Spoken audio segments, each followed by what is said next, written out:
Hi, it's Charlie Sago from Charlie Sago's Adventures. Yeah, I'm just doing a video. For some reason or other, I don't see too many Subarus pulling camper trailers. They're not on any of the videos. I don't know if people don't believe that the 2 litre or 2.5 can't pull a camper trailer, but they can. And that trailer there has been all the way down almost to the Victorian bar, right down. Actually, it's been to the Victoria. I took that one down, went to Victoria, which is nearly close to 1,000 k's away from home and back. And the little 2 litre Subaru pulled it well. It's a Subaru Forester, 2001 Subaru Forester. He'd done a very good job in pulling it, and that's it there. It's a bigger trailer. I have 2 camper trailers, and it's a bigger trailer than the other one. I'll show the other one now. Show the little Subaru that's pulling it. We'll just come around here. Now, this is the other one. This is a nice trail. That's a 6, Oz Trail 6. And the trailer's a lot smaller. It's still pretty sturdy built. Good little trailer, easy to tow. And the Supy can tow it very, very, very well. I went down the hill end. I've done a video on that, and I'll put it on YouTube too and show you how it went up the hills. You have to use your gears, but that's with everything. It doesn't matter what it is, you've got to use your gears. Even if you're in a 4-wheel drive, you still got to use your gears. And this is the little car that we pulled it in, the little Subaru Forester 2 litre. I love the 2 litres. I'm not a big fan of the 2.5s. I've said it before, and I'll say it again. I like the 2 litres better than the 2.5s. I've got more faith in them. Head gaskets go on the 2.5s, and the reason that is because I believe that the 2 litres were bored out and it didn't leave enough meat on them. And Subaru still sell those crappy bloody head gaskets, and when you're going to get your car redone with a head gasket, that's what they'll put on. That crappy bloody head gasket, because they tried to sell me the same head gasket that gives all the trouble. It's a single layer head gasket with a coating on it. So that's this little baby. She's a manual, and the one thing that she has got that is very good is this. I'll try and see if I can come in here and show you. Just kick this out of the road. Medication, heart problems. That little knob that I've got my finger on just there now, that's your high and low range. It's in low range at the present moment. You guys in America, you don't have that low range in your manual cars over there. It's a shame. I can't understand why you didn't have it, because I know you would love it. It's not an overly low range, but it's good enough just to get you out of trouble, and it's got me out of trouble quite a few times. I love it, and I think you guys in America, if you had that one, you would have been going for your manuals with low range, high-low range. It's fantastic. I love it. And as you can see, the little Supy's all packed out right over the back. Don't know if you can see that, but there's metal detectors, and there's an esky in the back there. I threw blankets over it to stop the sun from getting on it, and basically to stop people from looking into your car. You don't want them looking in there and trying to help themselves for it when you're not around. So yeah, this is her. She goes well. She went like a rocket on the way down, and she went like a rocket on the way back. There's steel wheels on them. The tyres, I don't know what those tyres are. I got them off my son.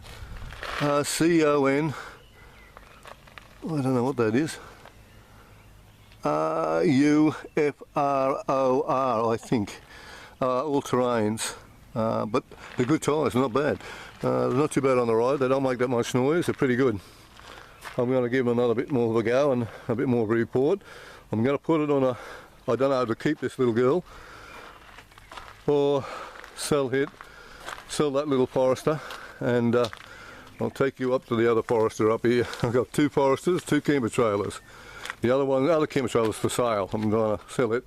I'll be taking it to Port Macquarie next Saturday in a week's time, on the 16th I think it is. But this is the silver one. It had a blown head gasket. That's the one I brought back from Brisbane. And we got everything just ready to go. I had to wait for the parts to come. and basically we've got everything under control there now. But it's an automatic, as you can see. The interior in this is really good. There's not 1 ounce of rust in this car, not a bit of rust, not 1 ounce. It's fantastic for that.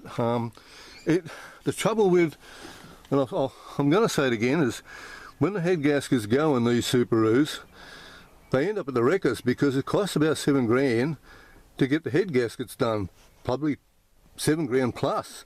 A lot of mechanics don't want to do anything with them because they're frightened that they do the head gaskets, they blow again on them. And I think the reason that they go again on them is because, like I said, they're selling them crappy head gaskets. That's the interior right through there. Sheepskin things have got to go back on it again. The seats, they're not too bad. It's not too bad. And that's why you see a lot of them at the wreckers, because of the head gasket. The car itself can be immaculate, and there's not a thing wrong with it. All that's wrong with it is a head gasket gone. I'm talking in Australia, the head gasket goes, and once they go, the cost of them getting a repair, they can just scrap it and put the cost of that repair into another car, a later model car. And a lot of these little Subies are good little Subies that only needs a head gasket, could be back on the road and running really nice, and get a lot of people a lot of pleasure, but nobody wants to do the head gaskets. But anyway, I'll just get back, the sun's in my eyes again, get back and show you just a little bit more. There she is. Just got to put a helicoil in the water pump. The water pump, when I pulled it off, the threads come out with it at the same time. That was handy, so I'm just going to do a helicoil on it and put it all back together again, and she's ready to go back in. And in a couple of weeks it should be all back on the road and re-registered, and I'm going to take it out. I don't know if to keep this Subi or keep the little Forester, because I like the 2 litres, but I'll give the 2.5s a go, and if it goes alright, but if the head gasket goes again, the only thing I can think of is the bolts. Somewhere down the track she's got really hot, and the bolts are slipping the thread under pressure and blowing the head gasket out. If that's the case, then the only thing I can do is bore down and put a helicoil in it, or there's not actually a helicoil, I can't think of the name of them, that you can put down into the block to try and save the motor, to tighten bring the head gaskets back down again and get it working again.